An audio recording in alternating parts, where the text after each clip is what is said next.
Hello, everyone, and welcome back to another day of the Daily Grind. I'm your host, 30 and Still Gaming, and on today's show, we're going to be talking about Phil Spencer's interview with Xbox On.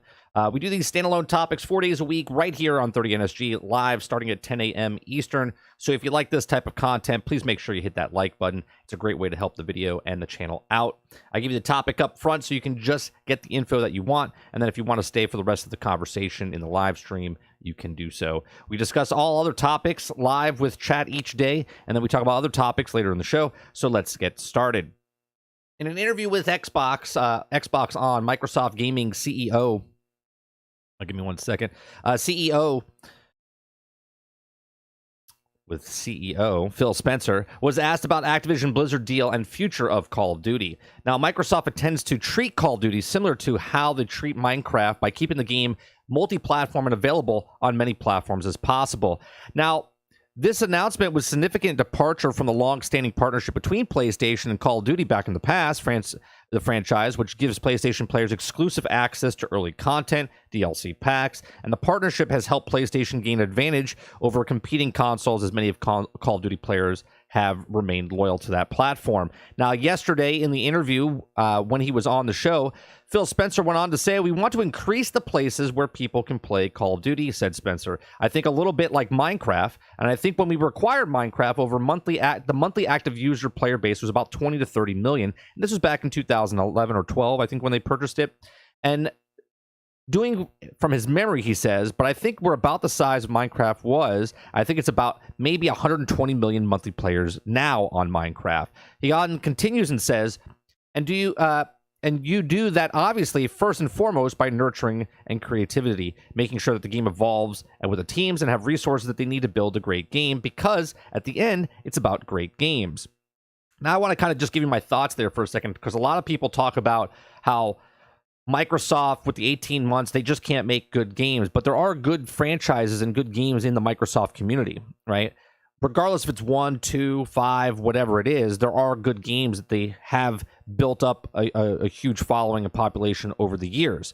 Now, Spencer also mentioned the agreements with Microsoft has with Nintendo and Nvidia now. Microsoft signed a binding 10-year legal agreement to bring Call of Duty games to Nintendo platforms if Microsoft Activision Blizzard acquisition is approved. And Microsoft also signed a 10-year partnership to bring Xbox games on PC to NVIDIA GeForce Now cloud gaming service.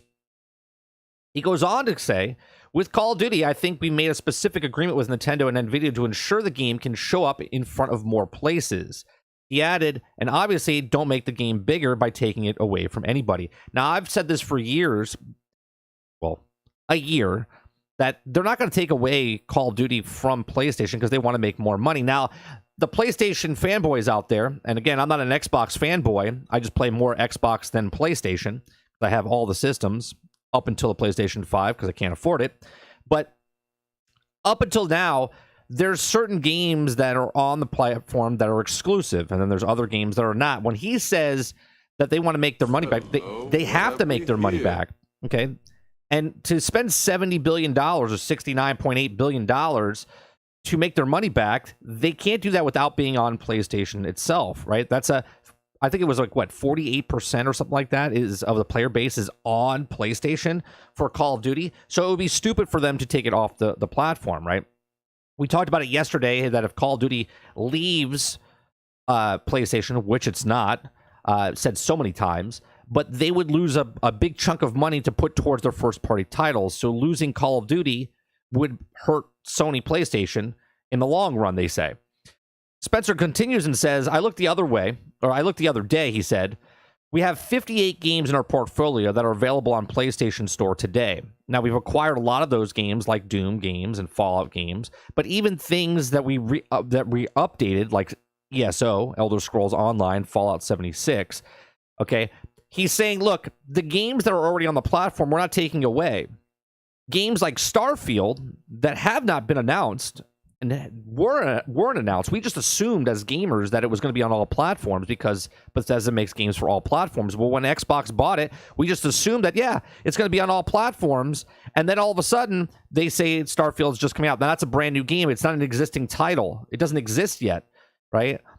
In the marketing, it was supposed to be on PC, and then they were going to bring it to consoles. They didn't know which consoles to bring it on. We'll talk about that a little bit later. Okay.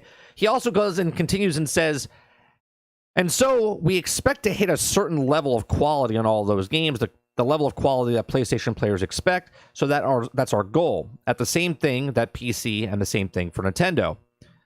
He says, and also, so when we are available everywhere or not exclusive, we want to make absolutely the best version of Call of Duty for any player for any of those platforms. Spencer was asked if it includes any exclusivities in terms of content, and he said no. He doesn't want to have like skins or extra maps or anything like that. He wants to bring their games across the platform. He then made a remark towards Hogwarts Legacy. He says, I sit here today with a great game that comes out in the last couple of weeks, Hogwarts Legacy, and yes, there's a quest that's available on PlayStation, if not available on Xbox, and it's part of that. And I know this is part of the industry, and that's not the game we're trying to play here either. It's not.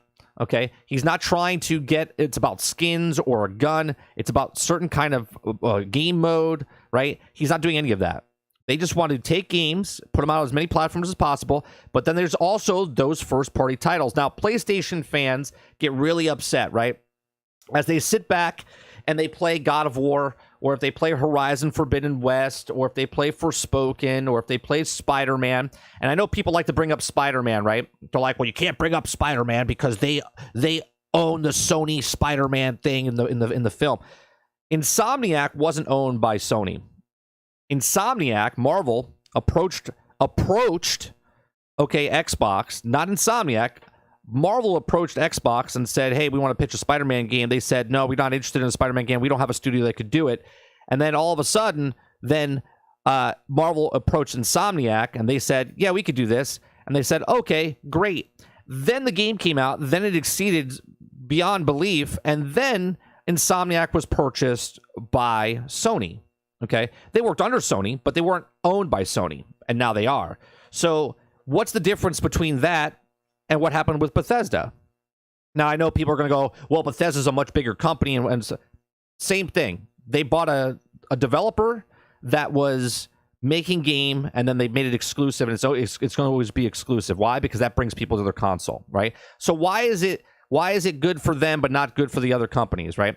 So it goes on to say, he says, the same version of the game will be available on all platforms, which is really what we do today. Like Minecraft player on PlayStation, I don't think they feel like they have a lesser version of Minecraft or Minecraft Dungeons or Minecraft Legends, which is coming out when it ships.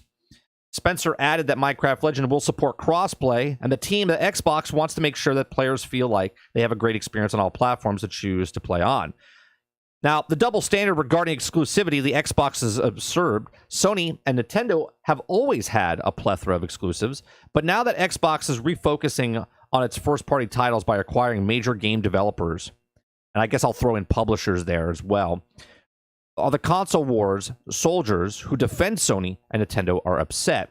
Now, Starfield remain exclusive to Xbox ecosystem. Exclusive titles in the console space is part of the business, Phil Spencer said. Okay, Xbox console hardware will remain forever. Cloud and other options are just options to expand and not replace.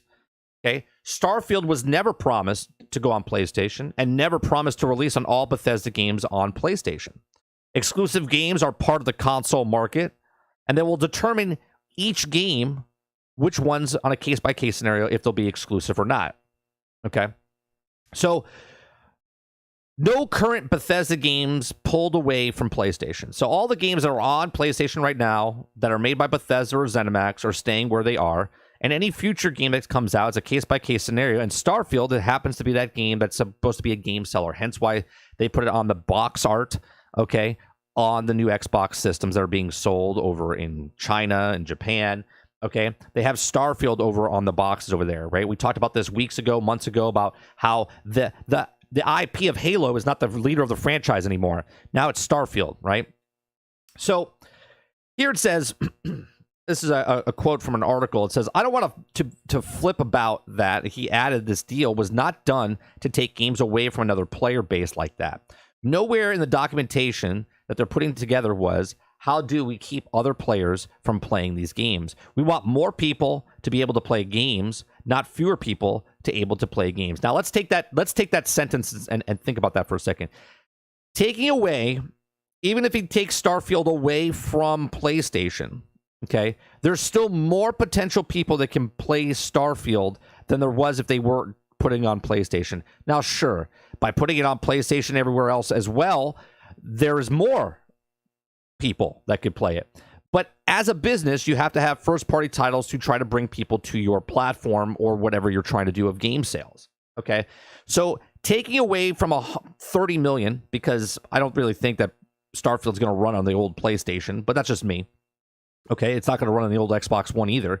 But so PlayStation 5s right now, let's say they get 80 million people to buy a PlayStation 5, and a percentage of those people will buy Starfield. Well, potentially there's 3 billion people that could buy and play Starfield between PCs, Xboxes, cloud, wherever they want to play it, and that's what they can do. Okay, so...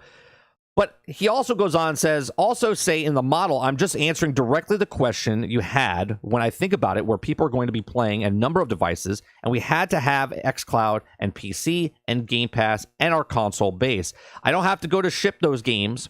Okay, I don't have to go ship those games on any other platform other than the platforms that we want to support in order to be kind of make the deal work for us, whatever that means. Okay, this is from an article 3 years ago. Okay. We don't know Microsoft was made a big studio purchase that kept this franchise multi-platform before. Okay, that's what we did with Mojang, the game in Minecraft, so we wouldn't wild to see a Fallout 5 on PlayStation 5. For now, Spencer has said that the platforms for future ZeniMax games will be determined on a case-by-case basis, and when it makes the games multi-platform, Spencer's team can still boast the advantage of ZeniMax games, could be sold on full price on PlayStation, but offered a large discount on Xbox platforms as part of the $10 a month Game Pass subscription, a killer deal that will always grant players launch day access every new Microsoft publishing game, right? So this was 3 years ago. This is before the Xbox Series X and X came out. This is before the PlayStation 5 came out, when they bought ZeniMax, and they said it's a case by case. They've never taken anything away. Now, I know people that are angry are going to look at this and go, no, Starfield was supposed to be on PlayStation. Starfield wasn't announced for Xbox or PlayStation at that time. It was only going to be a PC game at the time when we first heard it. We as gamers it just assumed that it was going to be everywhere because it was a Bethesda game, okay? And we could make that assumption, sure. But if we're going to take everything by the letter of the law, and nothing was actually said that it was going to be on Xbox or PlayStation, and then Microsoft makes that purchase, Starfield is now exclusive because it's a first-party title. Now, I don't care if it's a first-party title because technically it's not a first-party title. It's a Microsoft title, but you can play it on PC day and day one. You can play it on Xbox day and day one. You can potentially play it on the xCloud day and day one across your smart television set or whatever else, okay? So if it was on PlayStation, it would just be on PlayStation. But if it's on Microsoft or Xbox, it's on at least three different areas that you can play. You can play it on your television set, you can play it on your console, and you can play it on your PC. If all of these PlayStation fans are so upset, okay, that because it's exclusive, and in our conversation yesterday, everybody was the claim that chat made yesterday that has a PlayStation, has a PC as well. And that wasn't my argument. My argument was you're less than 1% of the people that have a PlayStation have a PC. But if all the PlayStation fanboys that want to cry, if you have a PC, what are you crying about? You can play the game on the best system ever, which is your PC, unless you have a podunk little graphics card that can't work it. But otherwise, if you're a PlayStation fan and you have a PC, then you can just play the same game on PC, which is a better platform anyway than the PlayStation 5. These are just my thoughts. Let me know yours in the comments section down below. If you like this, please make sure you hit that like button down below. If you didn't like this, I do appreciate you watching this long, and I'll see you guys on the next one. All right, chat. How's everyone doing? What's going on, Travis, Jesse Mack, Robert Jones? Good morning, Apex Predator, Fifth Horseman, Water, good morning. All right, let me see what you guys are saying. I appreciate that thumbs up. What's going on, Robert? Good. Series and Xbox. Nope. Never existed. Halo, Gears, Fable. These are all myths. Glacier's Water. That's right. Glacier Water of speed reading. Travis, anyone else notice that Phil Spencer looks like Ted Cruz level serial killer? I didn't think he looked like a serial killer. I like Phil Spencer when it comes to when he talks. He doesn't sound like a CEO giving us big words and jargon, right? He kind of just sits down and tells you exactly how it is. And people take him out and say that he's a hypocrite from one sentence saying we want more players, and then the next sentence he says we're making exclusives for Xbox, right? But if you take it for just that and not listen to the context of it, if he doesn't put it on the other platforms, okay, they have to have an advantage, right? That's what business is, taking advantage of a thing. But the games that he was releasing, he's already releasing it on PC and Xbox, where Sony does exclusives. It only releases on PlayStation, right? Sony's very afraid of losing their COD exclusive with the Activision Blizzard, but they're not. They've already said that multiple times, Jesse. Partner says, Oblivion, Morrowind were exclusive to the 360, original Xbox for years, and then Oblivion came out for PlayStation, and Skyrim had exclusive skins for Xbox. Bethesda relationship with Xbox is really close. Fifth Horseman says, Sunset Overdrive is a game I love. It came out as an Xbox exclusive at first, and I think Insomniac owns the rights to the IP. If Sony let them make the, I'm assuming the Sunset Overdrive 2, I would understand it was only PlayStation. Right, Fifth, right? So it's a game that's not announced. Let's say they are working on Sunset Overdrive 2, okay? It was never announced it was coming out but people would assume that because Sunset Overdrive was on Xbox, that Sunset Overdrive 2 would be on Xbox. But now that Sony owns Insomniac and Insomniac makes that game, then it probably wouldn't be on Xbox. It would probably be a PlayStation exclusive, right? Morning Water. Just watched the first episode of Mando today. Good opening episode. Yeah, I tweeted. I put my comments in Discord underneath the Star Wars talk. I won't go into it. I'll wait for that for the Nerding with 30s stuff when I do it. D2 campaign is frustrating me. Imagine that, Stealth. Imagine that. Game Pass will be $45.99 a month soon. No, it won't. I don't think it'll go up that high, Water. 25 for the family plan, 2025 for the family plan. I think that's where it'll sit for a while, and then it might go up. $45.99. That's insane. Bungie has some for you. Play it on easy and buy level boosts. Travis says I'm off till 1 my time, which is 9:20. Now, so doubt I'll be back in time. Maybe I'll see you. Now, I'm early. I leave early today on my time, so I probably won't see you in the morning. I'll be back on tonight. I don't know if me and Sarge are going to be playing Division or not tonight.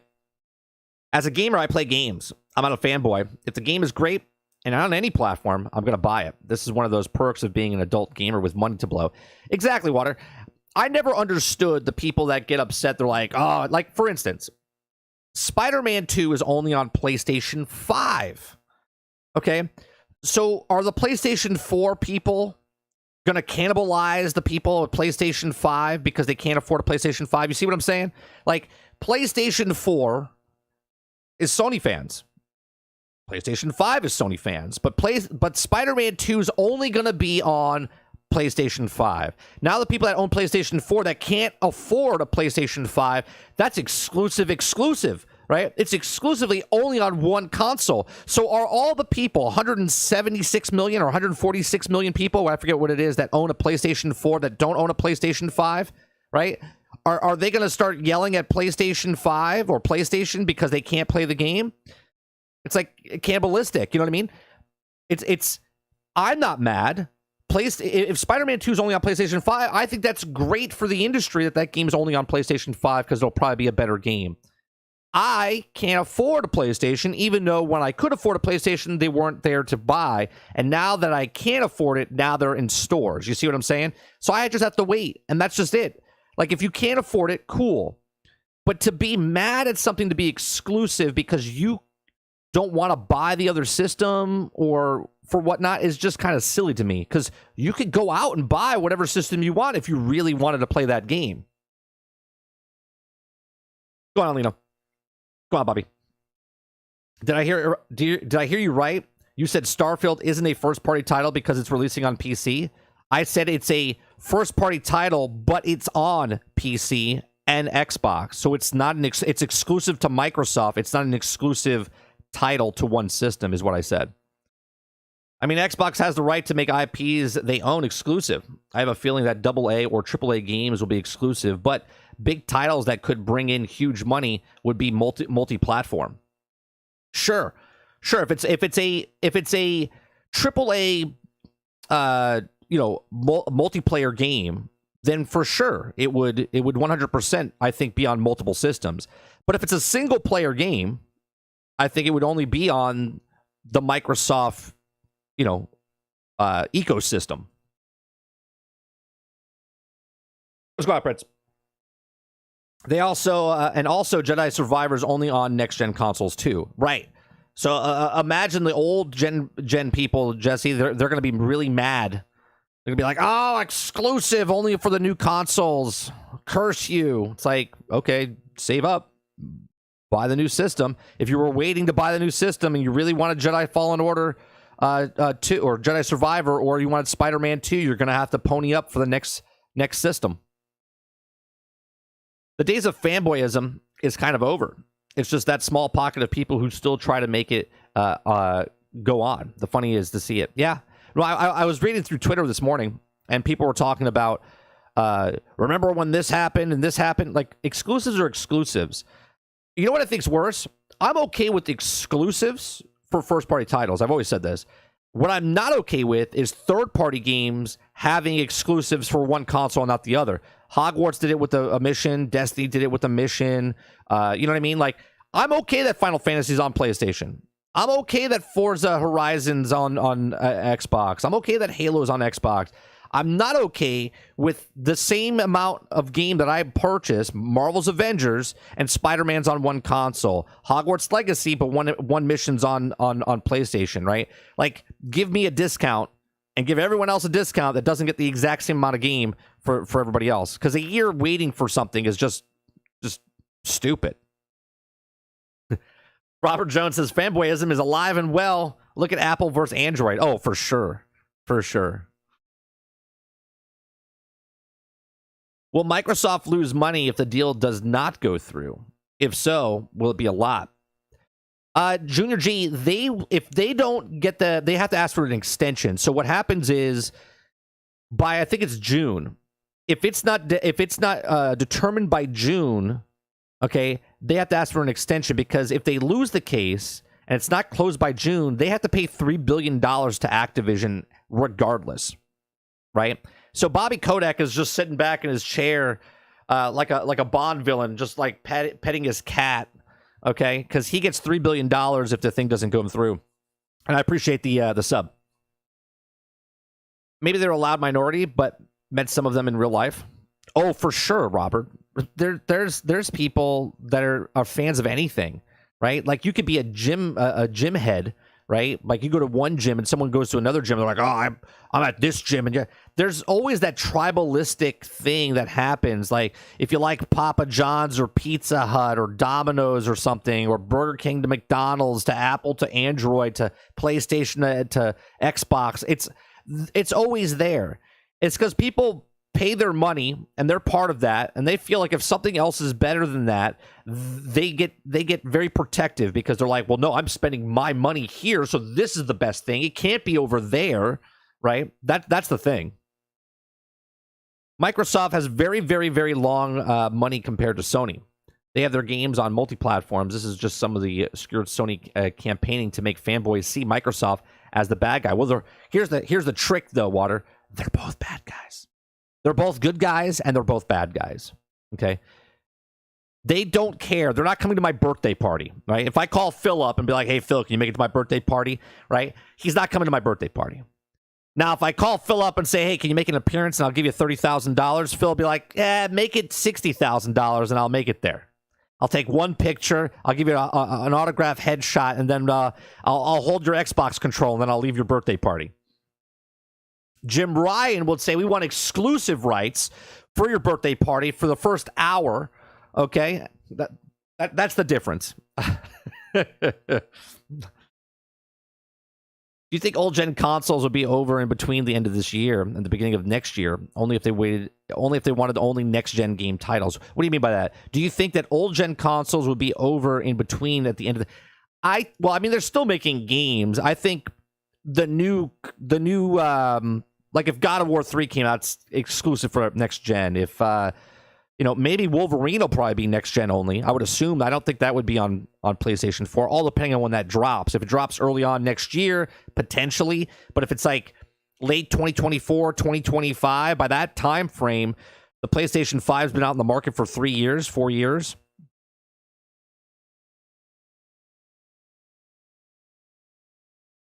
Well, it all depends what it is, Robert. Like Spider-Man 2 is coming out, and that's not supported on the old gen. I'm not okay with that. Final Fantasy 16 is only on PlayStation. No third-party games should be exclusive. It's dirty, and it shows the company's laziness. Absolutely, Predator. That's what I said. I don't like. Well, I did say. let me rephrase that. It's exclusive, and I get it's third-party game. But what I'm more upset about, if they bought the exclusivity of Final Fantasy to Sony, I'm fine with it. What I don't like is if Final Fantasy 16 was on both systems and they had more on one system than the other. I don't like stuff like that, right?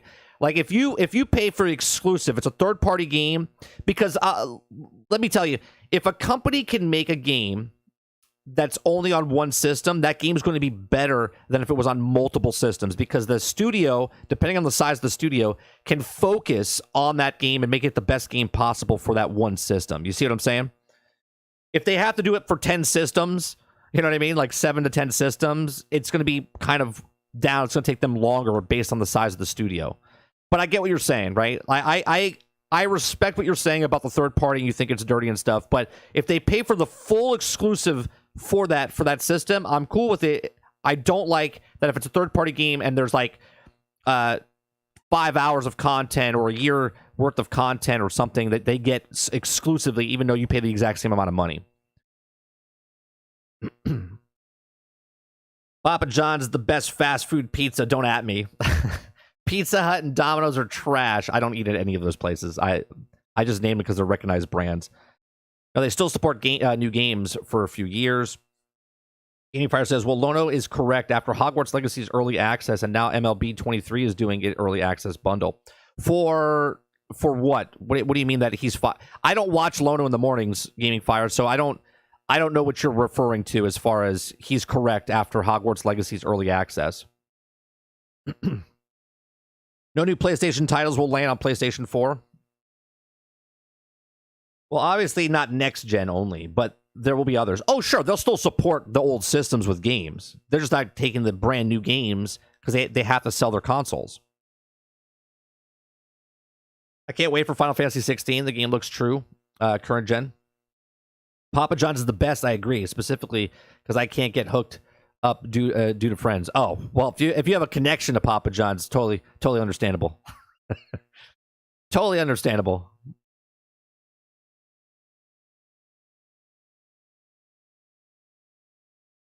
Yeah, I think the problem with third-party games, like if Call of Duty, like they get 3 extra maps and 4 extra guns, and that's exclusive for either total or for 3 months or 6 months, because everyone loves the hype early on in the game.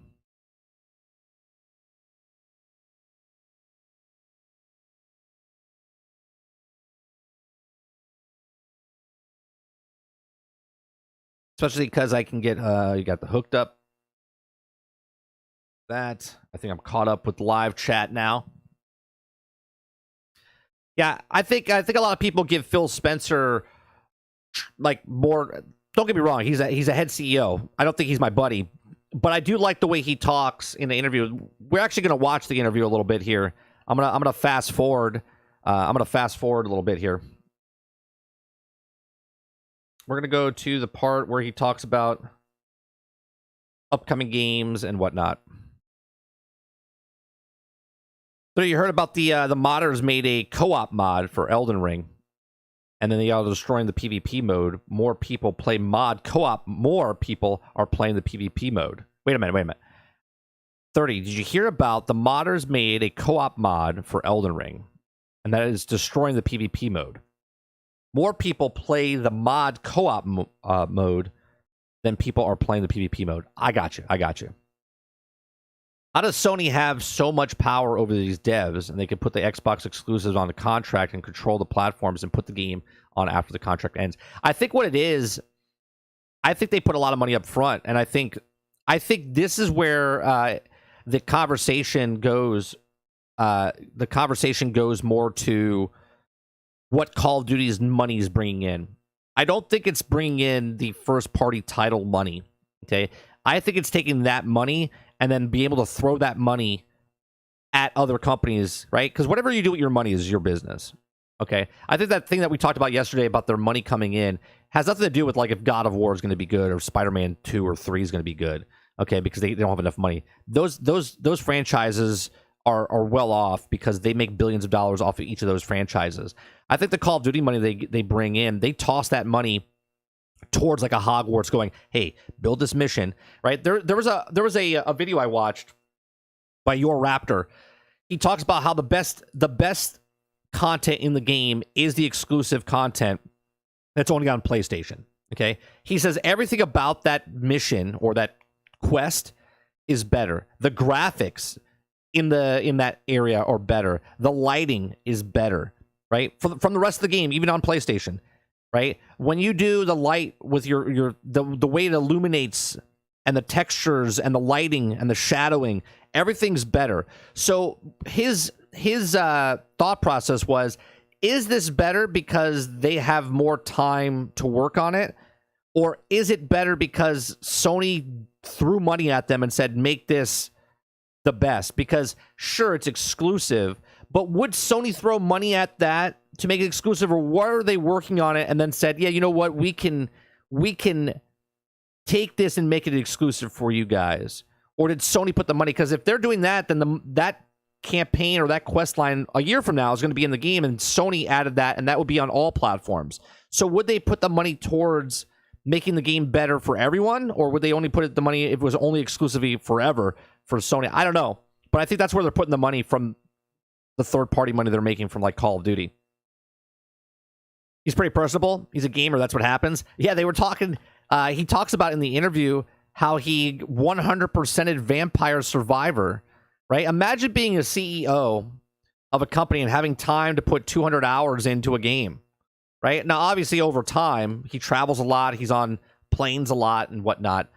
But I actually like the fact that he plays a lot of games because he gets it, right? He gets it. He's not an old timer that just got the role of I'm working at a video game company. He's a gamer. He's a gamer that turned into a CEO, right? He's a gamer that turned into a CEO, and he's still a gamer. And he understands what gamers want. He talks to gamers, and the way he speaks to the interviewers.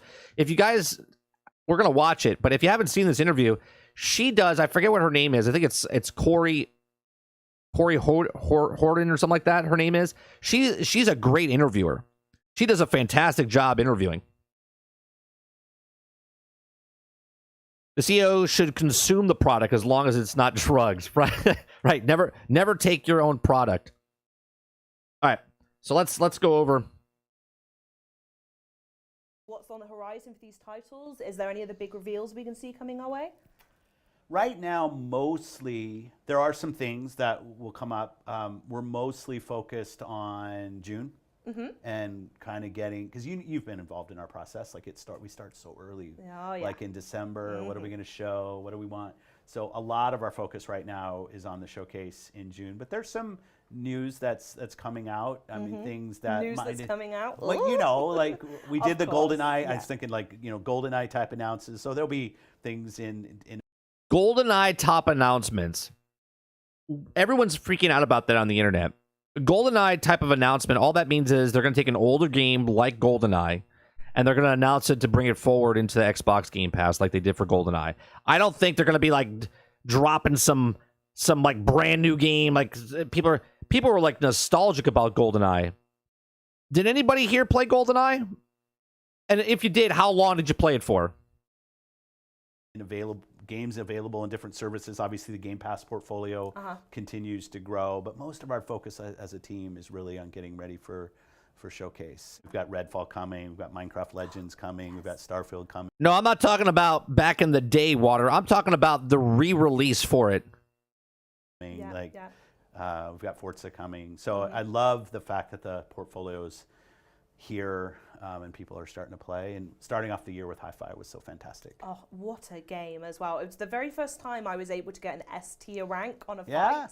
I suddenly went, oh, I found the one for me. Well, just kudos to the team, right? Yes, and we also, I want to quick shout out to Makami-san, who was head of Tango for a long time and is deciding he wants to kind of step away from that studio leadership. I just say he's been such a great confidant for me in talking about things that we should be doing better in Japan and work that we need in the opportunities that we have. But most important, really growing that studio into a position that launches something like Hi-Fi, which is totally out of what people would expect is their wheelhouse of games. So just thanks to Makami-san for all the great work that he's done. But yeah, having Hi-Fi kind of shadow drop there and do really well. Like people Phenomenally just, well. yeah, And was the nice. same with as GoldenEye as well. Yeah, What a week that yeah, was for everyone, yeah, right? Yeah, it's just, and it's been this steady flow.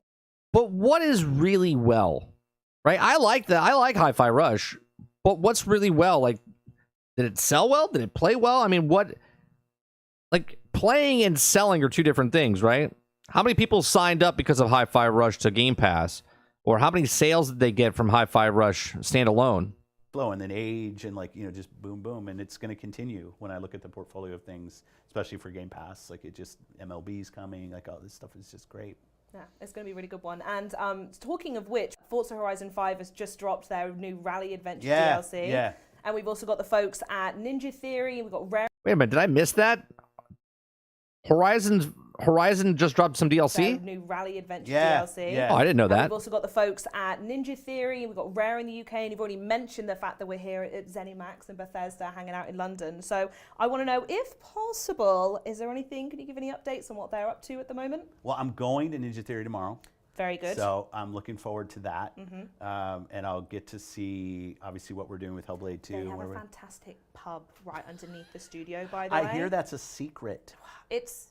maybe not now I've said it, but it is a really, really That good I've pub said and they it. do great chips. Yeah, okay. So Like it's this a great banter back studio, and you forth should have a between look her around and at him the are like pub. just You real should get- casual. Again, like because of COVID and everything else, I haven't been there. Like, and I know now, obviously, I'm doing a lot more travel again. And I love. Last time I was here, I went up to Rare and I met with some of the leadership at Playground. Like you feel, obviously the channel's called Xbox On, right? So it's an Xbox Microsoft thing, but the interview that she's doing with him, it doesn't feel like it feels like two friends talking, right? And then the camera's there. It's almost like a Joe Rogan experience when you listen to it. And I did meet with Dom but he came down to London, so it's great to be able to go up to Cambridge and see the work at Ninja Theory. I want to call out Playground with the Rally. I think, if you know the pedigree of that studio and where some of the creative leads come from, their background in Rally is just fantastic. I think I'm a huge Horizon fan. I think they do a great job with open world racing, and I think it's always great when we get a good Rally game on the platform, and the fact that this shows up as kind of a DLC part of Horizon for people, I think is really great. And Rare with Sea of Thieves just continues to build The and thriving grow. of that game, Yeah, right? yeah. I mean, you'll see, because we see all the engagement and it grows and then it might flatten for a while and then they do something else. They kind of continue to evolve the formula for single player people and campaign people, and it's just kudos to the team for continuing to build great content. With the 5th anniversary coming Yeah, up as well. yeah. It's just not slowing down in the slightest. Not at all. And then obviously Everwild's in Wow, development really? there. 5 years And, already for Sea of Thieves? Jesus. And Louise and Greg and everybody kind of. That means I've been seeing what's playing going it on there. for 7. Yeah.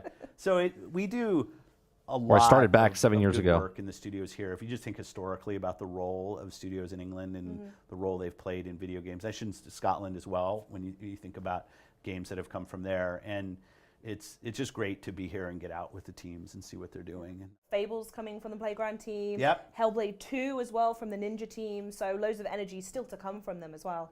Yeah, and Fable, funny enough, was really, I think it's probably fair to say, my I'm really hopeful for Fable, man. I really like the Fable series. Krebs, you say don't f up Hellblade. Don't f up Fable, man. Like Fable to me, that would be devastating. That would be devastating if they screwed up Fable. It wasn't my first shipped game when I joined Xbox, but working with Peter on the original Fable, which I was able to do, yeah, I definitely I have my point of view about what that game should be, and watching how the team is evolving it. It's great. And every time we've shown Hellblade, we've shown some of the visuals a couple of times. The team just sets such a bar for the mocap work that they do, the character I think work you're that setting they up yourself do. for failure, Water. If you think that Fable's going to be Hogwarts Legacy with moral choices, I think we're going to be disappointed. How long has it been since they announced Fable? Well, it's kind of weird because there was, and we might be construing this, but when they announced Fable Legends, and then they canceled Fable Legends, and then there was like a 2-year gap, and then they announced Fable. I think they announced Fable back in 2019. I think they did in 2019. You must be concerned by the engine new stuff, and it's being semi-compared to Halo. Yeah, I'm just worried that a company that is using their engine that they used for the car game is going to be making the Fable. Now, it could be phenomenal, don't get me wrong, but even the reports are saying they're kind of worried about it. The one time I went to go visit them, and I went to that pub, Yeah. we were having the tour, and someone came up from where they were filming the Yeah. mocap, and they were in the full suit with the camera and everything. And I've never seen in person what that experience is, but it really sort of reminded me. I think that a so. lot of work I'll and look it up in a technology second. goes into this, and you see that final product, and it's just phenomenal. Yeah, and they've really perfected that craft for them. I think they're world class as a studio in creating playable character that's so believable inside and out, kind of emotionally, as well as just kind of seeing the physical movement on screen is great. So that's a lot of looking ahead from Yeah. us, but it's really key to point out that it has somehow been over a year since you announced your interest, your intention to acquire Activision Blizzard I like how King. you say it was my interest. Well, like I'm I sure just you walked in decided, one day and went, "Look, hey, I got a lads." little bit of cash in my pocket. What should I do today? Yeah. So I'm keen to know what's the reaction been like watching that all unfold. 2020 as fans around the world is when they respond showed to it. This news. 2020 is when they showed it. For the community, the Xbox community, there's a lot of anticipation, a lot of excitement. Like anytime we're making big moves, people that are supportive of what we're trying to do and what our vision is, we just get a lot of excitement. I think for the industry, and I think this is right, there's questions about, well, what does this mean? What does consolidation mean? Yeah. Like, how is this going to affect competition? We're obviously spending a lot of time with regulators on those same questions. And I think for a deal this size, that makes the right sense. Like, we should be able to have open and honest conversations about what is this. I think if you take a binary position of every kind of business move is wrong or every kind of business move is right, that's probably not the right way to do it. But thinking about competition, and are there kind of remedies that we should put in place to ensure that healthy competition matters, like I'm very supportive of that. But it has been fun to see the Xbox community just see that the company's behind continues to be behind what we're trying to do. And I can't wait to get it done. Yeah, me too. Cannot wait. And I'm always curious to know, from Xbox's perspective, how do you see, or why do you even see Activision as an exciting prospect to have within the Xbox family? Yeah, because we spend so much time talking about Call of Duty on PlayStation. Like, it's just the topic, because I think it's, not to minimize it, it's kind of the easiest topic to go to if you think about Xbox as only people who play on console. Yeah, at least 2 more years. Say, okay, how does this impact our competition with PlayStation, another console? I'll say from the beginning of this, it was never about that. We never had in our model anywhere where we're pulling Call of Duty or something away from PlayStation. Cackling. No, yeah, and I know for the Xbox community specifically, they might eye roll at this, but as we think about what we're trying to do at Xbox, we want to build a gaming platform where the world's best creators can build games to reach players anywhere. Yeah. Whether they're playing on console, great, playing on PC, playing on their smart TV or their phone. And every time we were kind of going through our logic, what we realized, and it's painfully obvious, is that we don't really have any capability on mobile today, on phones. We don't have our studios, it's not what they've grown up doing. We don't have a ton of players there. So it's really a space that's very foreign to us, but it's the largest gaming platform on the planet. And the big wigs at King are going to know a thing or two about They mobile, will. huh? And even like Call of Duty Mobile and Diablo Immortal, right? So for us, the logic really started from how do we gain more capability on mobile, both creatively as well as having users.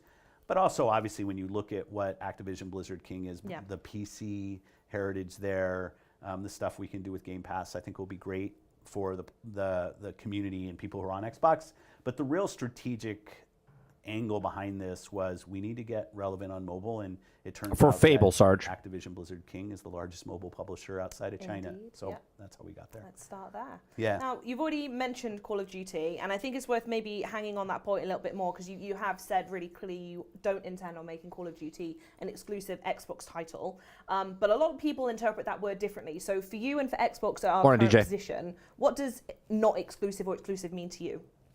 We want to increase the places where So this is the part that people are criticizing, right? Because in one sentence he says we want to increase, and then he says we're making it exclusive, right? So people can play Call of Duty. I think a little bit like Minecraft. I think when we acquired Minecraft, our monthly active player base was 20, 30 million. I'm doing this from memory, but I think that's about the size that Minecraft was. And I think it's about maybe 120 million monthly players on Minecraft. And you do that, That's crazy. obviously, first and foremost, by nurturing the creative, make sure the game evolves and the teams have the resources they need to build a great game. Because in the end, it's all about great games. With Call of Duty, I think Apex either listens to him or he's informed by the rest of his team to let him know what's going on. But he seems like he's still informed, right? we've made some specific agreements with Nintendo and with NVIDIA to ensure the game can show up in front of more places. And you obviously don't make the game bigger by taking it away from anybody who's playing today. Yeah, I looked the other day. Now, see, here's a little why people are confused, right? Because Call of Duty is a franchise that comes out every single year. So technically, they could take any Call of Duty. They could take next year's Call of Duty and make it exclusive, right? They're not taking away this Call of Duty. Any game that's already out is staying on the platform. And then any future thing, and this is why they're making sure they're saying, look, we'll sign a 10-year deal. All Call of Duties from here on out, okay, whatever we do, if we make one Call of Duty and support it for 10 years, or if we make 5 Call of Duties over the next 10 years, if we make 10 Call of Duties over the next 10 years, that we're putting all these Call of Duties on. That's what he's saying, which is not the same as game that they have announced is not going to be on PlayStation, but all games that were already predetermined going on PlayStation, they're staying on PlayStation. We have 58 games in our portfolio that are available in the PlayStation Store Okay. today. Now, we've acquired a lot of those, like the Doom games and the Fallout games, but even things we're updating, like ESO, Fallout 76. Yeah. And so we expect to hit a certain level of quality on all of those games, the level of quality that PlayStation players expect. So that's our goal, and the same thing on PC, and the same thing on Nintendo. I would like to know. Here's a thing I would like to know, because he says there's 58 games in this interview. He says there's 58 games that are on the PlayStation that are Microsoft owned. Now, yes, Microsoft purchased a lot of those companies, and now those games are on PlayStation. But how many PlayStation games are on Xbox? That's what I would like to know. And so when we say available everywhere or not exclusive, we want to make absolutely the best version of Call of Duty for any player on any of those platforms. And does that include anything in regards to exclusivity in regards of content? No. Or maybe like No. Warzone-based access? No. Nope. No, we're not. Love that. Full stop, no. Well, because Final Fantasy? Final Fantasy's not on Xbox. Stealth? Oh, you're saying the Final Fantasy that came out a couple years ago. It's just that, right? Just that one? it's like I sit here today with a great game that's come out in the last couple of weeks, Hogwarts Legacy, and yes, there is a quest that's available on PlayStation. It's not available on Xbox as part of that, and I know this is part of the industry. That's not the game we're trying to play here either. It's not about a skin on a gun. It's not about a certain MLB? kind of mode All right, of so there's game two. That the same Two version of the games, game will be MLB available and on Final all Fantasy. platforms, Anything which else? is is really what we do today. Like if you're a Minecraft player on PlayStation, I don't think you feel like you have the lesser version Yeah, of course. Minecraft Yeah. or Minecraft Dungeons or Legends, which is coming out when it ships. Yeah. Which is going to be cross-play as well. That's right. And we want to make sure those players feel like they have a great experience on the platform they choose to play on. So that's why Xbox is interested in, going down this road hand in hand with Activision Blizzard King. But what's the benefit to gamers? That's and also true, creators? Robert. And Final if Fantasy is not a possible, is PlayStation there game. maybe an angle in the UK that benefits them? In the end, it's all about player and creator benefit. Like we know that as building a platform, if our players aren't finding great games Forsaken. to play, and if our creators Forspoken? feel like they can build the best Forspoken's games and find just players for a those 2-year games, then contract with them, isn't it? So the thing that gets excited to me, one is obviously Game Pass. I'm like a walking ad for Game Pass. But it sells itself as well, kind of. I feel like I just have to say to someone what Game Pass is, and they're like, oh, wow, that's great, actually. Yeah, and people who haven't tried games before will give them a try when the cost is just different than having to go buy it retail. It's more accessible, right? So, I think about Activision, Blizzard Games. I think about the long Just history of MLB. great franchises. Just MLB. there, making And now them more Destiny. accessible For by, now, like, Dave, obviously right? games will be For free, now. but also part of Game Pass, I think, is a great value. Right? Because the same thing that they're doing, saying that all games that are already on, right, stay on. But Sony, and I said this in the past, I said if Sony wants to take Destiny 3 and make it exclusively for PlayStation, they have every right to do that. They have every right to do that.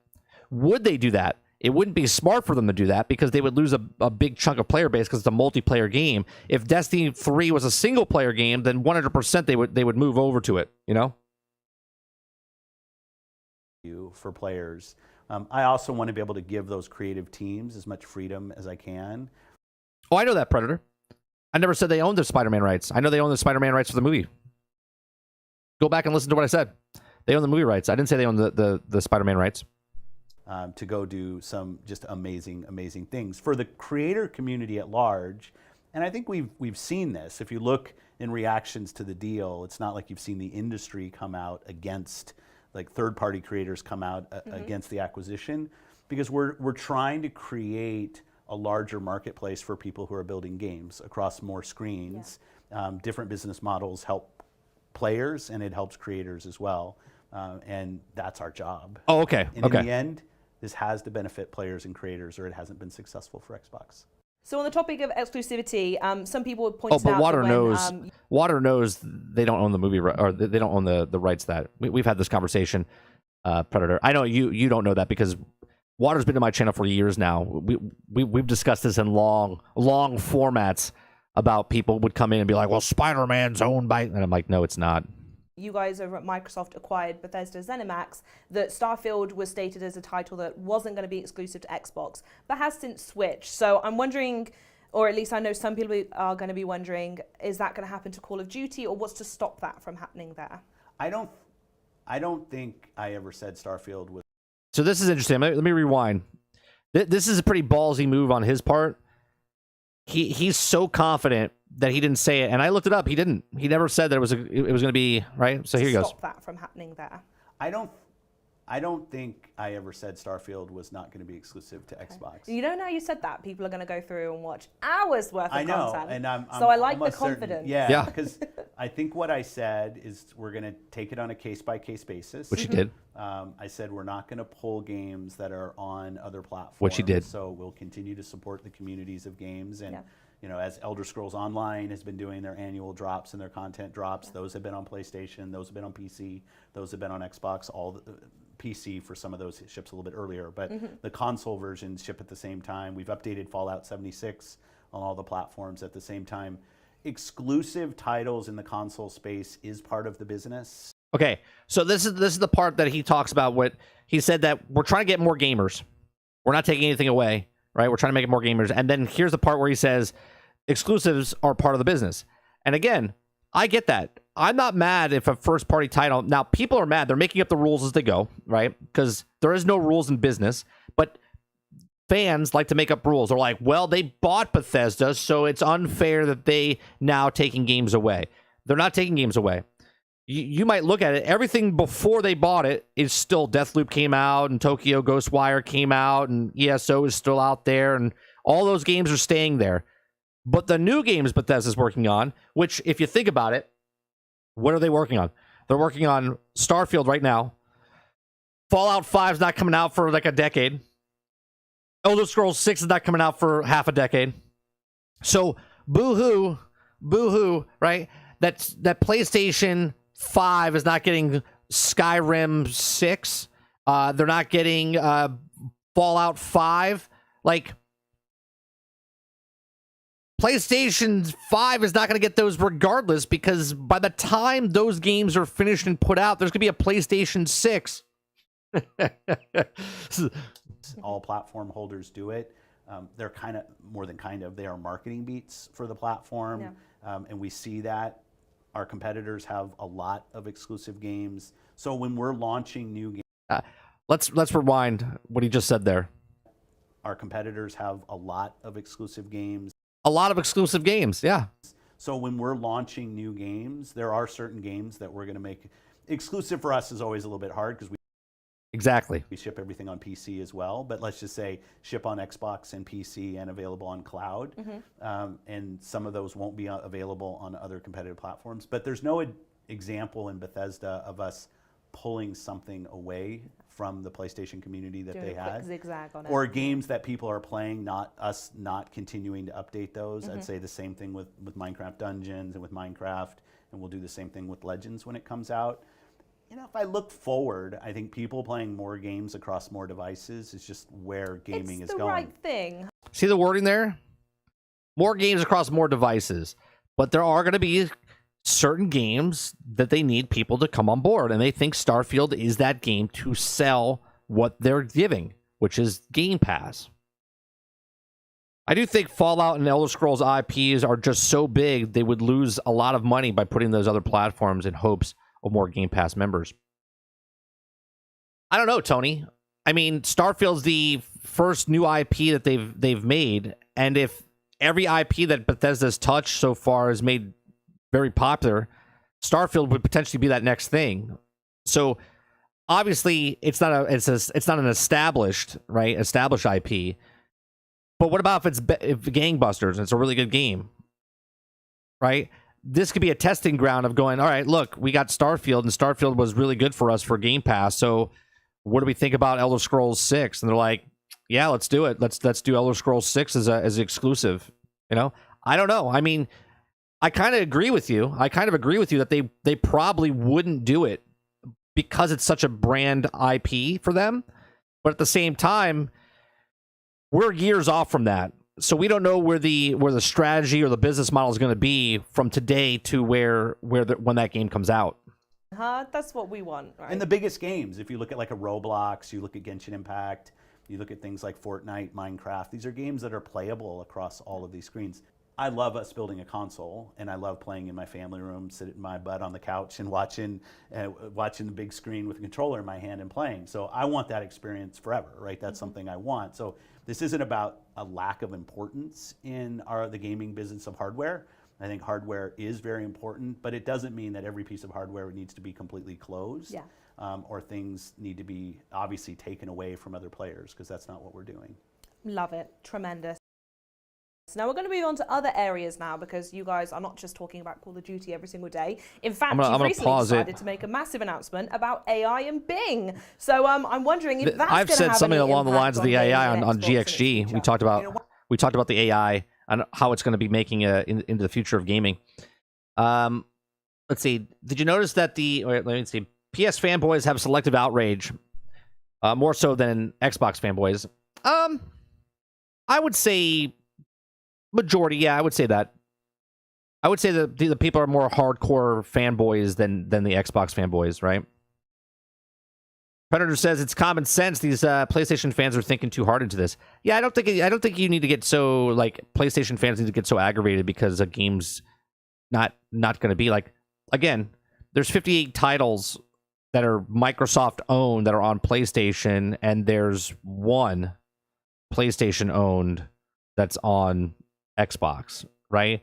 So, I mean, if Microsoft really wanted to, like, crush close the hand, right? And then this is what would happen. The goalpost would move, right? You'd be like, well, they could take 58 games away. Well, those games aren't that good anyway. right? Those games are crap anyway, even though they played those games. You know, that's exactly what it'd be. More devices doesn't mean Sony.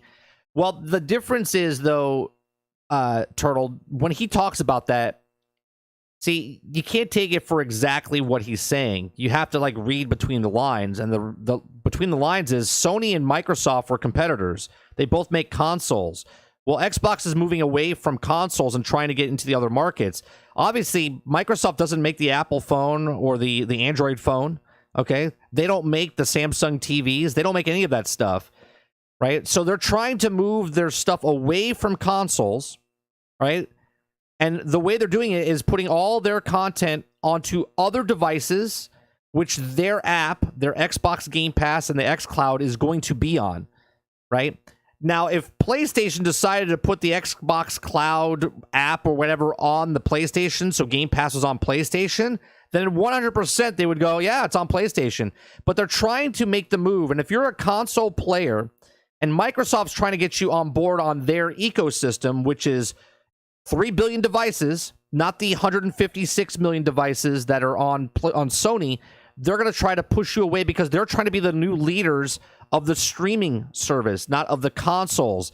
The actual line that Phil Spencer says, hold on one second. Oh my God, what is happening here? The actual line that he says, quote, includes, where did he say it? Sure, except for the goals, same thing as PC. Anybody, where is it?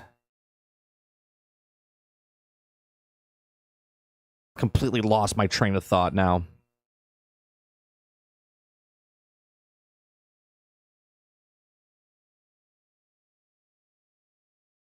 I forgot the point I was going to make now. For fuck's sake. God damn it. He talks about how the exclusivity of the consoles, right? They're trying to get all the stuff across all their platforms of Game Pass, right? They're trying to be Game Pass to be the number one in the market, not because of Sony. They don't want to compete with Sony anymore. Sony has their system, and it's a lockdown. They have 70% of the market, right? 70% of the market. So Microsoft's trying to move their stuff to the place where there's no market. Right? There's no market. They are the market. They're trying to make the cloud service their market.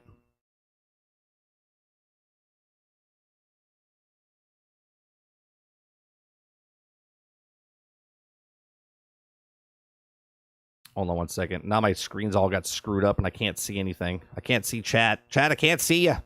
Where'd you go?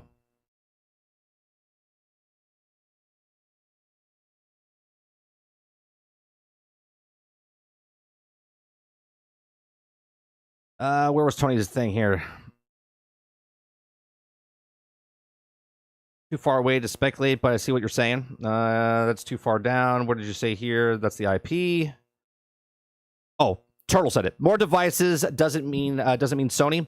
Like I said in yesterday's comment, it's only a matter of time until Microsoft teams up with the cell service providers to have a controller as part of the Switch. Well, they already have it. There's the Bone, the Razer Bone, and there's the other where you can just connect it to your phone and start playing their games. They already have that stuff. Sarge says, "Did you notice a little white box that people spotted last time is not on his shelf anymore?" This is a completely different studio, Sarge, or Stealth, not Sarge. Stealth. This is a completely different studio. This is not his. That's his office. This is in London. Sarge says, "I need a major popular title to get people to switch over. What other title would you use to get people to try it?" Right. Playing games like Starfield and other big titles on other devices isn't really going to do game justice. Who wants to look at their 7-inch phone or tablet and play a game like that? Yeah, exactly. Too far off to speculate, but I see what you're saying. Do you think Xbox will move away from day and date? I don't. I think that's their business model. They're doing the same thing as the streaming services did with the movies. If anything, Robert, I think down the line, even though I don't agree with it, I think Sony is going to do the exact same thing come a year from now or a year and a half from now. I think they'll start doing day and date because they can't compete. But it all depends on what their business model goes into and how good their streaming service does. But I like the business model better for Sony. As first-party titles come out, they don't release it for the first 6 months or a year. That's better for the game, better for the business, better for the quality of stuff. But if this is working for Xbox, even though they have deeper pockets, Sony might have to do it. Which in a business world, Microsoft might be forcing their hand to do because they know they can't deal with it. That's their niche right now. I can't see them going away from day and date anytime soon, unless they can budget their games anymore. Right? I don't think it's going away, Tony. I agree. Which one do you think we'll get first? The day one before or Starfield? The day before or Starfield? Starfield. I have a feeling that Starfield is going to suck. A lot of people think that, and I think the only reason they think that, though, Stealth, is because of Fallout 76. Sarge is like, where have you been? Looks like I'm playing Destiny and Hogwarts for the rest of my life.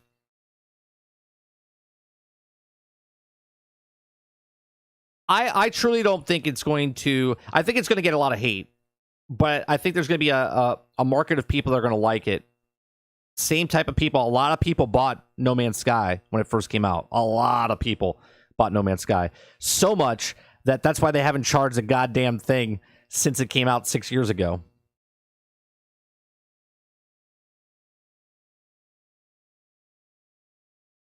I assume that Phil was a monster in debate class. I bet you he didn't even do debate class. I bet you he was playing video games. He didn't give two craps about debate class.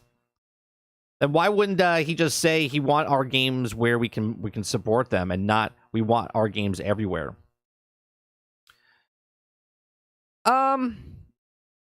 I don't know. I mean, would you... Again, the other competitors are not competitors. The console market, Nintendo and Sony are their competitors, especially Sony in general, right? Because Nintendo really isn't a competitor. They're in their own game. So would you market it for them? I mean, you don't... As a business, you want two people to be there to compete against each other, but at the same time, every day that company wants you to go down, wants you to close so they can get the... Because imagine... If Xbox just closed down, where do you think all those players are going to go? Right? Majority of them are going to go to Sony. And if Sony ever closed down, where would they go? As much as the PlayStation fans would hate it, they would have to go to if they wanted to play games, they would have to go to the other competitor.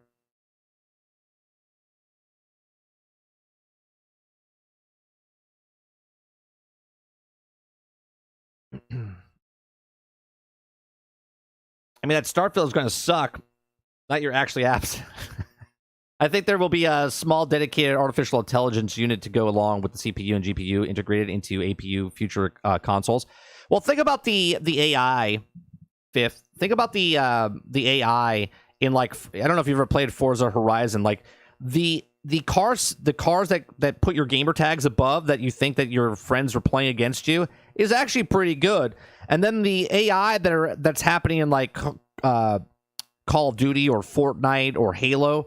They're getting better. The game, My Neighbor, what was it called? The Neighbor game, where they did an example of what the AI was. So if you came into the house and like hid into a closet, and then it found you in the closet, and then you had to redo it again. If you went back to the closet, it would know that to try to check the closet first, right? It like adapts over time and learns what the person's doing, and that if that's on an online basis for that game, then it would learn that anyone that's playing what it's doing, so the AI would actually learn, so it would actually get harder over time to trick the AI.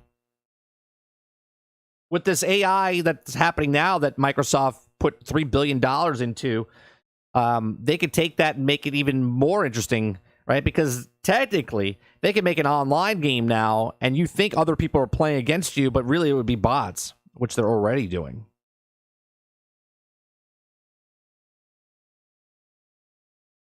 The rumor in Starfield showcase is in this month. Is it true? Hell no. I mean, we're in March. If they don't show it this month, that June deadline looks less and less more likely, unless they do a short drop, right? If they show it in April and then all of a sudden they drop it. You know what I mean? I mean, Minecraft Legends comes out this month, doesn't it? Or does that come out in April? I mean, Starfield could come out this month. It could. But they're the only ones that know that. I still think it comes out in November. And I would be okay if I was wrong. But that's what I feel.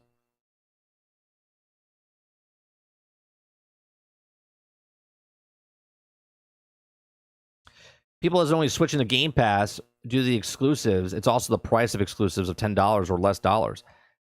Yeah, but that is, most people don't think like us, Krebsy, that it's bad for the business. They look at $10 and you have 100 games. That's a good price, right?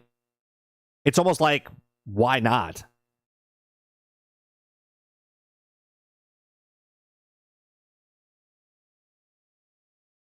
I don't think Sony would do day and date anytime soon, if at all. Maybe in 5 years. I think less than that, Robert. But I do believe they will change their business model down the road. I mean, think about it. They have to have exclusive titles coming out all the time.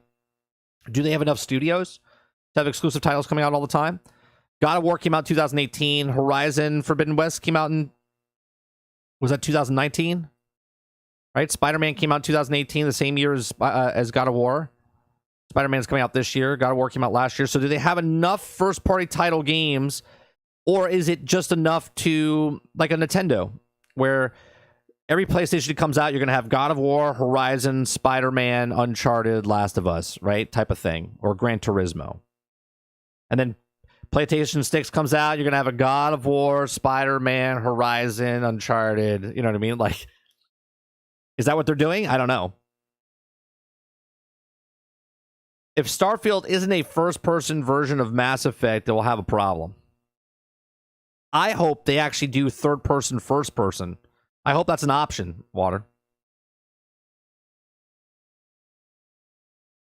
Sony will do day and date when cloud is stronger. Well, that could be any time. That could be sooner than you think, right, Krebsy?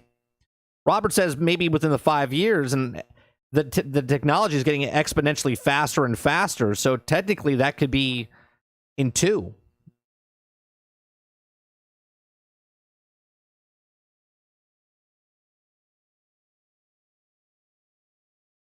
It's just so. It's just so that if it can be focused and not hog CPU resource cache and memory. Well, remember, there's services out there though, Fifth, that are complete. Like you could play. I forget the service. It's a PC. It's sort of like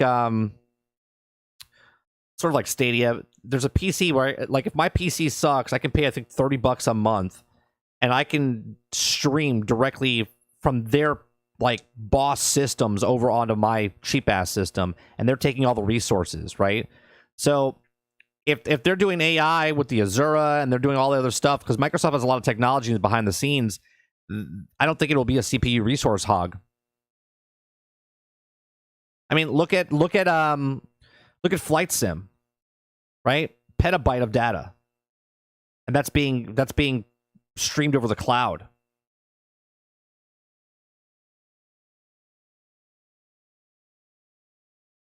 Then you have the third-party exclusives. That's true, Krebsy. Between the first-party titles, they have the third-party exclusives. Forget that. Where's Ultimate Alliance 4? Whenever that comes out, Water, they better announce it for all systems.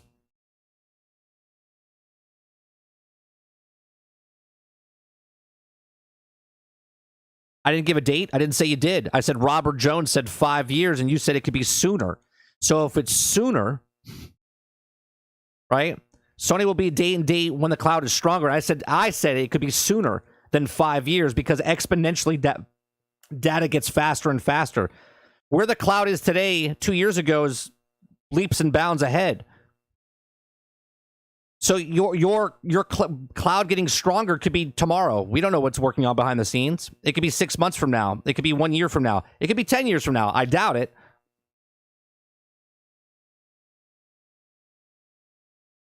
Ghost of Tsushima, July 17th, 2020. That means this is the 3rd year we've not seen other Ghost of Tsushima game. Well, right. Well, it takes about 3 to 5 years to make a game. So if the sequel comes out, it'll probably come out in 2025. Which means they should make an announcement sometime this year or next year.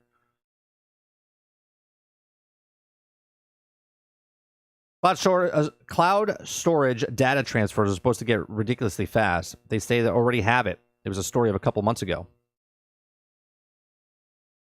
They will have a cloud AI as well, but I'm thinking we will see a dedicated component for PCs eventually for personal use. Sure. Let's see what he has to say at the end of this. I love about the games industry, there's many things I love about the games industry, but we're Good. always, I should hope so. Yes.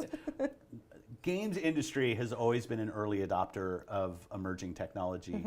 And it's funny when I'm internally to the company, when I'm talking to the AI team, and I spend a lot of time with them, I go all the way back to like, the first time I played Pong and there was an opposing computer controlled like paddle on the other side.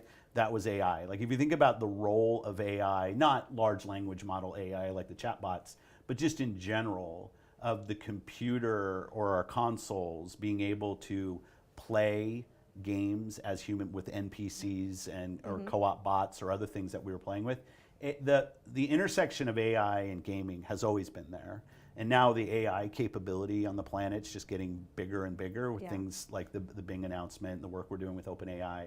Absolutely will play a role in video games. AI always has. And I get excited about some of the work that the team's doing. It gives them more of a canvas. And whether it was simulated physics, whether it was 3D rendering, whether it was great audio technology, what I find is when you give our creators new tools to play with, they then work it. Sometimes it takes a couple years to find the rhythm of how everything fits in, but our creators are now spending a lot of time with our AI engineers and thinking about how this can be an additive positive force in the games that we're building. Yes, I think Forza Motorsport, their Drivatar technology is on another level. So many different things that we've done. I get excited about some of the things of me being able to create assets in games. So if like I think I'm a Minecraft creator and maybe I don't know how to pixel edit or voxel edit things and actually have something get built and maybe can type in things that I want a little bit like you've seen in some of the graphics out some of the JPEG creators. I type in something into DALL-E and all of a sudden I get an image. You could think about stuff like that for 3D assets and stuff. Having more believable characters that we interact with in games would be awesome. So I'm very excited. What a future it's going to be, starting right here in this room. So look, think about this with the AI technology, right, and what DALL-E is doing and all this Chat GPT and stuff. When you're inserting information, imagine how easy it's going to be in the future. Like you're looking for a character customization, okay? If you could submit some of your pictures, right? We've always asked this technology in the past where you take a picture of your shitty ass camera on top of your television set to put yourself into a football game or a baseball game or a character game. With this AI system, we're not talking about just a small team of people working behind the closed doors. OpenAI is going to be anybody and anybody that can use it. They're going to take that information. They're going to see all the information coming in, and they're going to learn it exponentially going to get faster and faster and faster. Okay? And when you have, and I made this analogy, an example a couple weeks ago, right? Tesla, when he does the Tesla, they're not a car company. They're an AI company.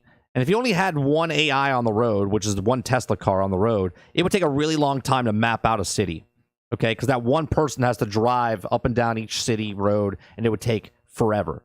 But now there's millions of Teslas driving around, and they're all mapping out the roads at the exact same time. And that's information that's being accumulated and made it better and better and better, faster, exponentially faster. So this OpenAI stuff that Microsoft bought with Chat GPT, okay, putting that money investment into that is going to it's going to explode. It's going to make it faster and faster. The cloud gaming, of all the games that are online all the time, all the information they're getting all the time, the developers are learning what's good and not good to make it better all the time. The AI that's in Halo, regardless if you like Halo or not, the AIs that you go up against are learning.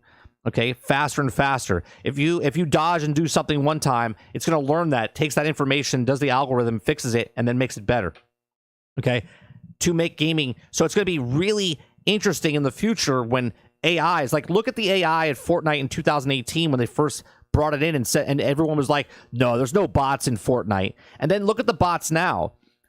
They hit them as actual players, but now they're actual people walking around the actual map that you like go up against and AIs while you're also fighting other people, right? Exponentially getting more faster in the data. Fifth Horse says they've had a cloud AI as well as, but is still thinking that it's dedicated component for PC, eventually the personal use. Sony will most likely stick to the year drop in PlayStation Plus unless it created an ultra tier for $25 with a day and date with yearly reduced rate of $180. That could be possible, Horseman, right? That could 100% be possible, right? You pay maybe an extra $5 a month, and then they drop that game and you get it on that platform early on. Sure. They're going to do something to compete. They have to, right? Ghost of Tsushima is a masterpiece. Take their time.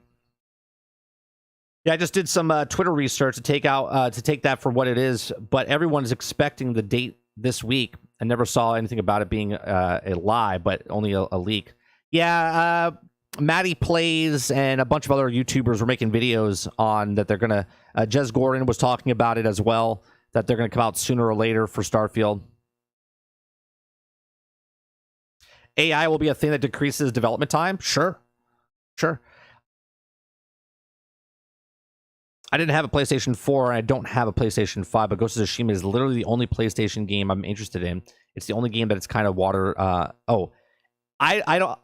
didn't want to buy it for PlayStation 4, but I can't get a PlayStation 5, so I might pick up Ghost of Tsushima on PlayStation 4 and play it. 85 says it's creepy seeing the AI cop on the side of the road. Speaking of AI, did you hear about the AI who acted as if they were sentient being? It was actually stating that you were hurting me and please let me out. I'll find the article. No, I didn't see that, Water. Here, look at this, right? Remember when you used to call customer service for a company and you would be waiting on hold for an actual person to call, like to pick up the phone? But now when you call certain companies, there's an AI that talks to you and it sounds like a real person and it can answer you and talk to you with the algorithm. Like, that exponentially got better and better. Why? Well, millions of people called and it learned and it made it better, faster. Right? Now you don't even know if you're talking to a real person or not.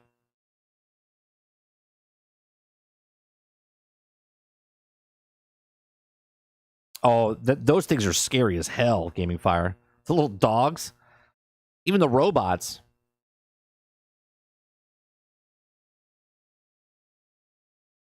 And that's what they show us. Imagine what they don't show us. Imagine the things they don't show us. When they show you, the advancement of technology is way beyond what they're showing you. Example A, I saw a 3D television with no glasses in 2007. I still have yet to see that. When I tell you that I saw a NFL game filmed in 100% at the time was 4K, okay? 4K 2007. I watched a curved television set with no glasses in 3D, and when I walked around, okay, you could see, like, so we were watching the football game, and if you stood up, they made us do this. You stand up and you would walk behind the offensive line, and then you would walk this way and you would walk behind the defensive line, and the TV you would see behind, no glasses. I have yet to see the television set like that. But I saw that in 2007 at a convention I went to for training for the 4K cameras. Okay? Like, so if they're showing us robots walking around and how cool they are, believe me, they already have stuff that you have no idea about.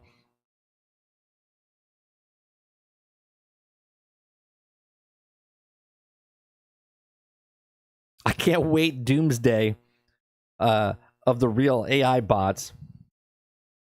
It's the way of the future. I have AI about to become Terminator, but we're worried about some balloons in the sky. Exactly. Have you seen some of the 8K NFL shots they do on occasion?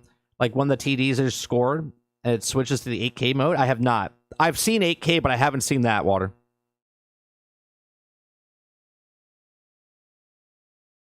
Well, that's what I'm saying, Sarge.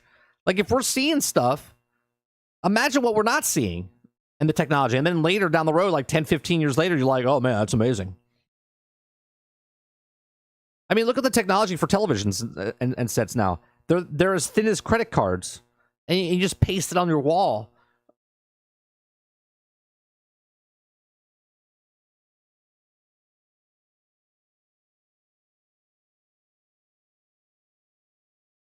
I could say with permission, the MJ-12, they use robots to go after people that looks like humans. It's scary. Jesus. Can you imagine? Like, you don't even know, like, what's a human and what's not a human? That's the Terminator.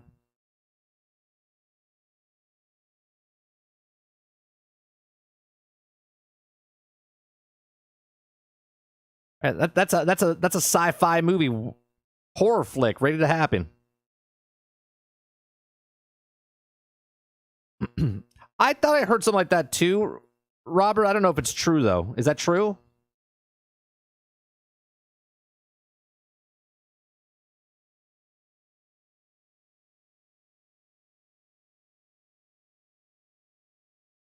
No, that's tracers.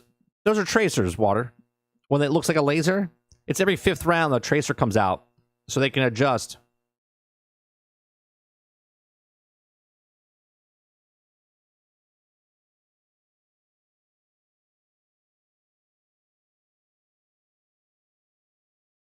Probably fake, but who knows? Right, right. It can split a vehicle in half. No, that's literally the tracers. It's not a laser. I know what video you're talking about. That's just the tracer round. It's the 50 cal bullets that they're shooting that destroy the car like that. They can cut a car in half. You're talking. Let me see if I can find it.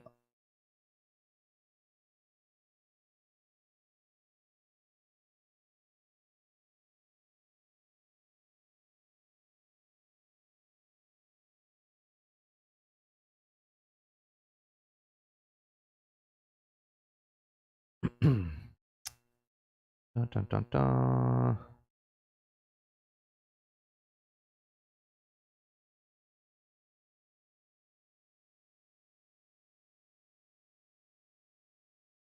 I saw it on yeah, it's this 2 days ago.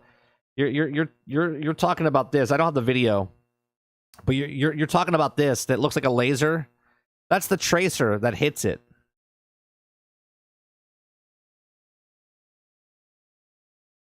Yeah, the M134 minigun firing tracers. Yeah, it's not a laser.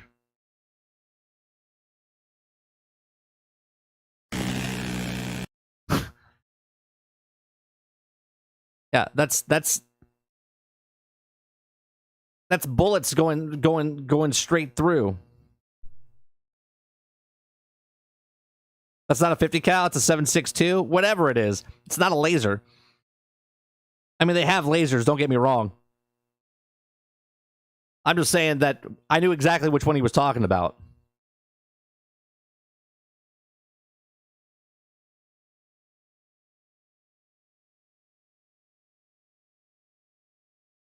That's just awesome. Did you hear the sound? Here, listen to that sound again. Right? Listen to the sound.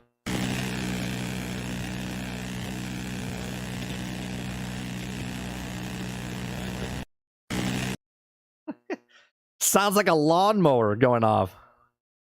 No, I know, Krebsy. I know they do exist. I'm just saying that particular one is not laser. That's a tracer.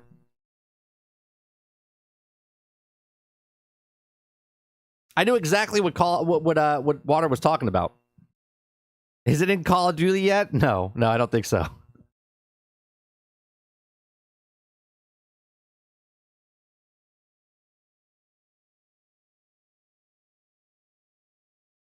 Sounds like a deadly fart. Right? You won't, Water, you wouldn't hear the sound. If you're on the opposite end of that, you're not hearing the sound. You would hear the boop, and then you would be done. You would be done.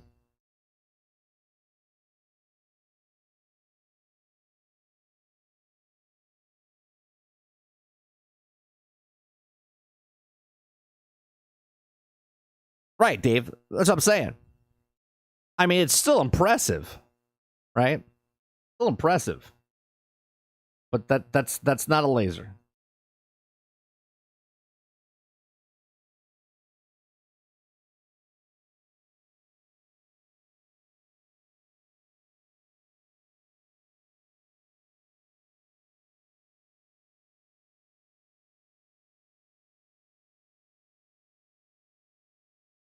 me see if I can actually find the.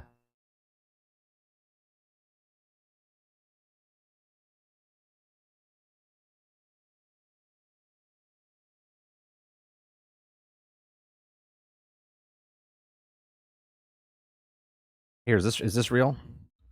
You've seen them in Star Wars, Battlestar Galactica, and dozens of science fiction and fantasy stories. But laser weapons are just make-believe, right? Well, maybe not. Energy weapons are real, and they're a lot more powerful than the novelty Laser 14. It's a real, fully operational, directed energy weapon. And while it doesn't shoot out brightly colored blasts of energy like you might have seen in movies or TV shows, this invisible laser weapon still packs quite a punch. In tests, the Navy has used it to detonate explosives from a distance, burn out the engines of approaching boats, and have even used it to shoot down small, unmanned aerial aircraft. It's not even hard to use. When the Navy first showed this laser, using an Xbox Rear controller. Admiral Matthew Clunder told Not really, reporters but that anyone who could play Xbox or PS4 games could use the USS Ponce's new energy weapon with ease. And not only is it an effective, undetectable weapon, but because there's no explosives, propellant, or gunpowder, it's safer to operate than traditional weapons. It's more affordable, too. Destroying or disabling a target with a traditional missile can cost thousands of dollars, but Laws can be fired for just 59 cents per shot. And the USS Ponce's energy weapon is just the beginning. Lockheed Martin has been working to help the Navy develop its next directed energy weapon system, the high-energy laser with integrated optical dazzler and surveillance, or Helios for short. It's a 60-kilowatt laser, twice as powerful as the Laws weapon. That's not a huge leap forward in laser technology, but it's enough for Lockheed Martin to start envisioning what a true next-generation laser system might look like. From systems that integrate Helios lasers with existing radar and targeting systems to eliminate threats at sea, to developing tactical airborne laser pods that can be mounted on military jets. Although those lasers won't be designed for aerial combat, but rather to help pilots defeat surface-to-air and air-to-air missiles before they reach their targets. And truth be told, that kind of defense capability is what most directed energy weapon systems are focused on today. Not attacking targets with space-age lasers, but using them to defend against drones, UAVs, and potential attacks. And that's an idea that's been a long time coming. Back in the 1980s, the Reagan administration... All right, we'll leave it there. So that's crazy. That's crazy.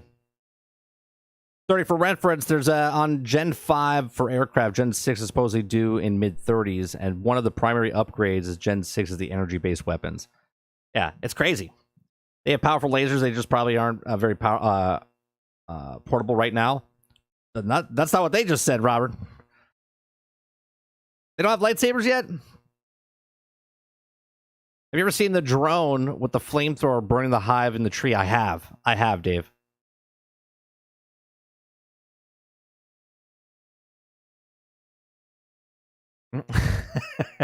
DJ says I have a 3KD in COD. Where can I apply? You just gotta hold the controller up. Just gotta hold the controller up, put 3KD, and then just tweet them out. They'll pick you up in no time. Oh man. We can't have lightsabers because there's no good way to stop the beam. No, there's somebody that created... Hold on a second. Someone actually created... Did you not see this? Hold on. It's not technically an actual lightsaber, but the guy creates... It's made of... Yeah. Oh, shit. Sorry. That's way too loud. Okay, this guy...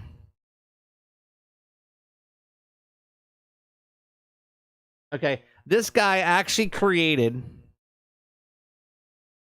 a blowtorch that's like a lightsaber. Okay, so don't say it's not possible because it's getting closer. I mean, sure, it's not the traditional lightsaber, okay, but this is a dude in his garage making something.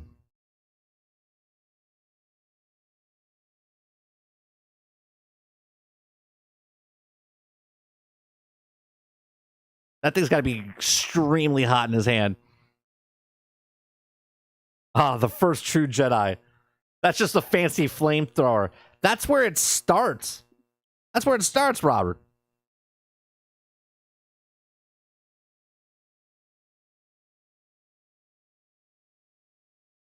Right? He's got the backpack. Look! Look at it!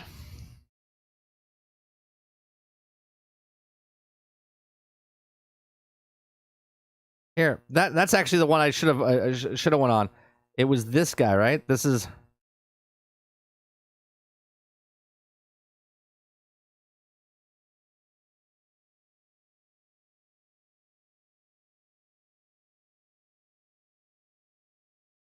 okay. Like literally.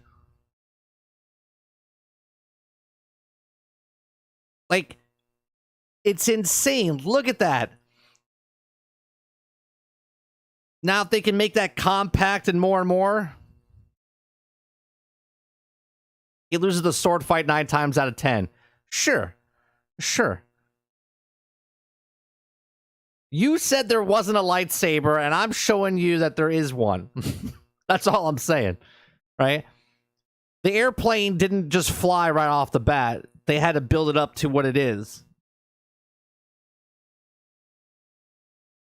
Minigun is the fastest shooting gun that can dispense about 6,000 rounds of a gate in a minute, 100 rounds a second. That's nuts. What's going on, Monster? You say a flamethrower lightsaber? The way we're going for tech, we should be seeing as Spartans wearing by the end of the 30s to the 50s as everything keeps progressing. Yeah, because everything just gets faster and more exponentially faster, right? It's crazy.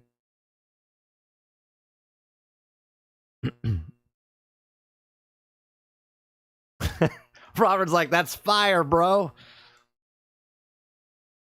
Yeah, I'm a question. You use light.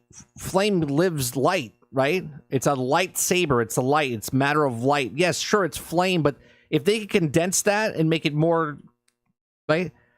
Lasers are getting better. People that are geniuses are making stuff like this, right? Art represents life. Life represents art. In our lifetime, Robert, I guarantee you we'll see an actual lightsaber.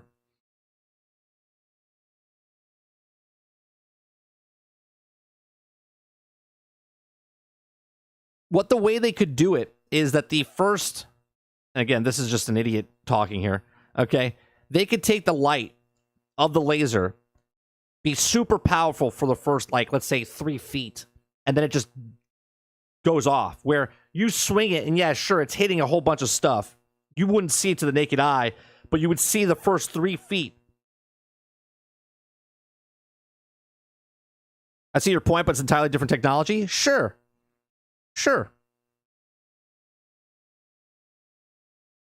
You ever see those flashlights that you turn on that are just super bright and you can control the light where it's like, and it goes exponentially distance and they get super hot, right? I mean, potentially technology could cut that where it doesn't go as far.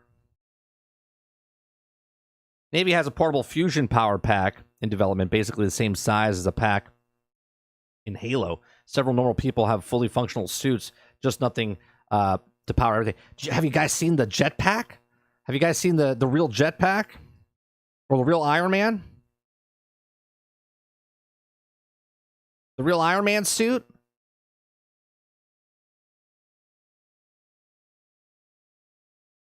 Let me see if this is it.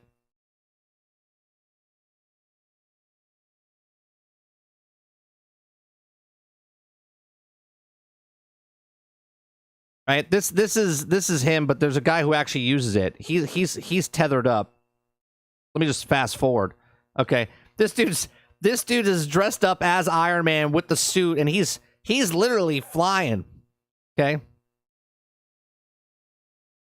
Now, someone a couple years ago would be like, "No way, man! It's never gonna happen." And then here we are.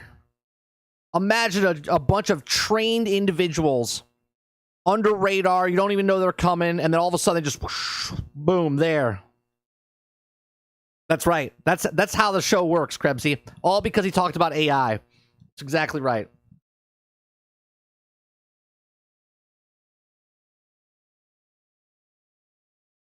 It's nuts.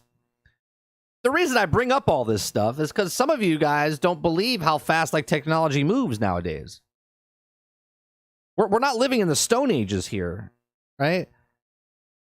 We live in a society of network connections and people all communicate with each other. So it's not like you're working by yourself, like Einstein in his office doodling shit on paper. Like coders and things all come together. Internet connections. Everyone has information exponentially faster. Something that would have taken 10 years now takes 10 months.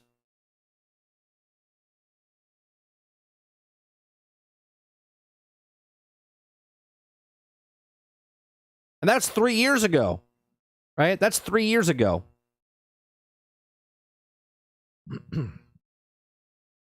The government's going to grab him. He's going to disappear for a few years. No, the government's already got it. They already have him in the military.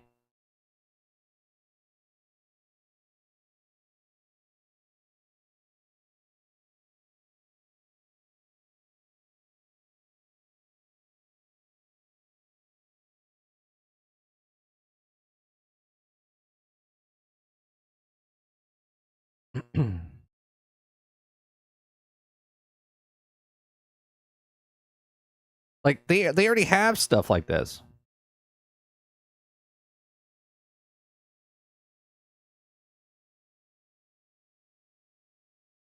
Here, let me start it back at the beginning here.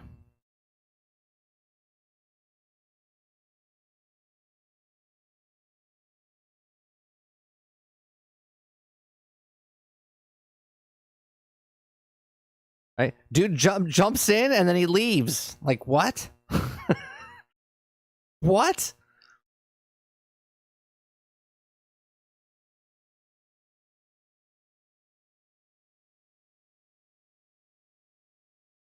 Pocket-sized laser guns, maybe? Oh no, those are already a thing. Those are already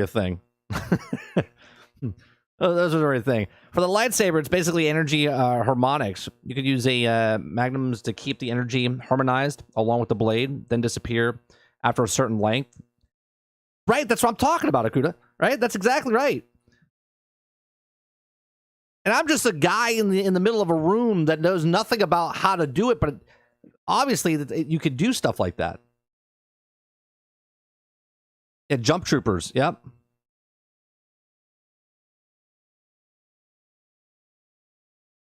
Exactly right, DJ. If one person has 1% of an idea, what can 100 people do? And then 1,000, and then 1,000,000, right? Now they take that backpack idea, right? They take that backpack idea and they shrink it down to make it more sizable. Right. They fly now. Yeah, they fly now. All right. I love going off like this on different topics. If you guys like this, please make sure you hit that like button down below. We started off the conversation with the interview with Phil Spencer going in. If you like that information, it's right up front. Throughout the show, we kind of like veer off and go into different topics and stuff like that. I'll probably get hit for copyright strike for playing a couple videos, so I might have to take this whole thing down. But I'll edit it out or whatnot. It's early pickup for my son today, so I will be back tonight, 8 p.m. Eastern. Sarge, are we going to play some Division tonight? Are we playing Division tonight, or are we not? And we're going to wait a couple weeks. Let me know. Text me. Let me know. If not, we'll play something tonight. If we don't play something tonight, I'll go over to Nerding with 30, and maybe we'll talk about Mando. Maybe we'll talk about other industry news in entertainment over on our other channel. Make sure you're following me in our Discord if you're part of our chat. If you'd like to go above and beyond that, you can become a member as little as $5 a month. Helps us out over here. So I appreciate you very much for coming out this morning, hanging out with us for the talk about Phil Spencer's interview with Xbox On, talking about the exclusivityness, about the games coming out in the future, that he never said anything about Starfield being exclusive for PlayStation or, not exclusive for Xbox. All that's in the front, like I said. Appreciate it very much, and I'll see you guys on the next one. Peace.